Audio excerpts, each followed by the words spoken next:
je m'appelle Jerija, je suis professeur ici depuis cette année à l'école de communication.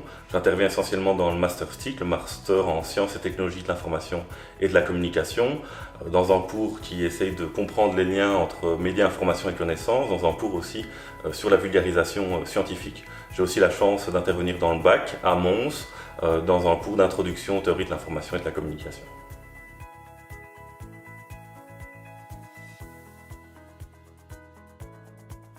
Alors, je m'intéresse à deux axes. Le premier, c'est celui de l'éducation par les médias et de la médiation des savoirs.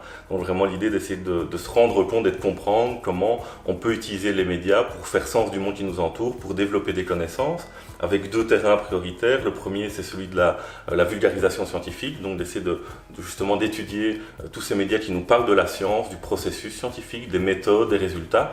L'autre axe, c'est l'éducation aux médias, avec un intérêt particulier pour les questions liées à des innovations technologiques. On se rend compte à l'heure actuelle que le paysage médiatique comprend des médias qui sont de plus en plus techniques et compliqués au niveau technique. On peut penser ici aux algorithmes, aux robots, au métavers. Et donc là, il y a toute une série de questions qui se posent en termes d'éducation média pour essayer de voir comment est-ce qu'on peut développer des compétences critiques par rapport à ces médias qui sont de plus en plus complexes et aider les citoyens à s'épanouir dans un monde où ces médias jouent un rôle de plus en plus important.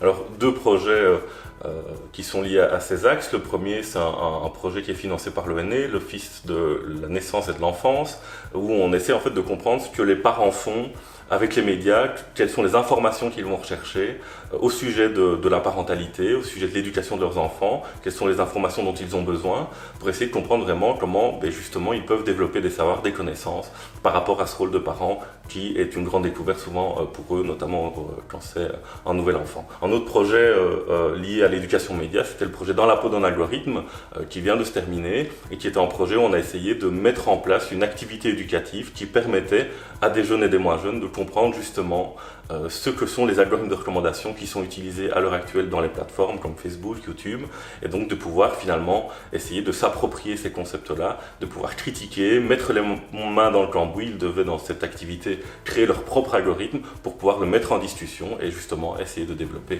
des compétences critiques par rapport à ces algorithmes de recommandation.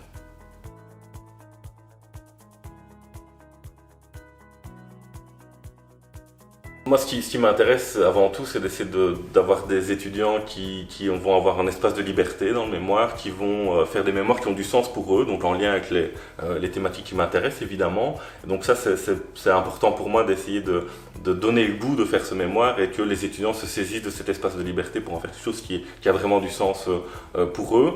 Alors moi, ma philosophie, c'est à la fois l'autonomie. J'estime que c'est vraiment le projet du mémorand, donc je vais concrètement peut aller chercher les doctorants, je pense à eux de faire les démarches, de venir vers moi quand ils en ont besoin. Et face à cette autonomie, moi j'essaie vraiment de me rendre disponible pour justement pouvoir accompagner au mieux cette démarche de recherche. Ce que j'encourage vraiment, c'est un travail structuré, c'est vraiment d'essayer de faire le plus tôt possible en planning, pas forcément pour le suivre, mais en tout cas pour avoir des idées, pour pouvoir le négocier plus tard, mais pour voir en tout cas comment on avance. Et alors aussi d'essayer d'écrire le plus tôt possible, parce que ça permet de faire avancer la pensée, ça permet de faire avancer le projet, et ça permet aussi d'éviter de se retrouver à la fin du mémoire avec l'entièreté du document à produire. Et donc là, c'est aussi en fait une façon de préparer le travail final et le document final.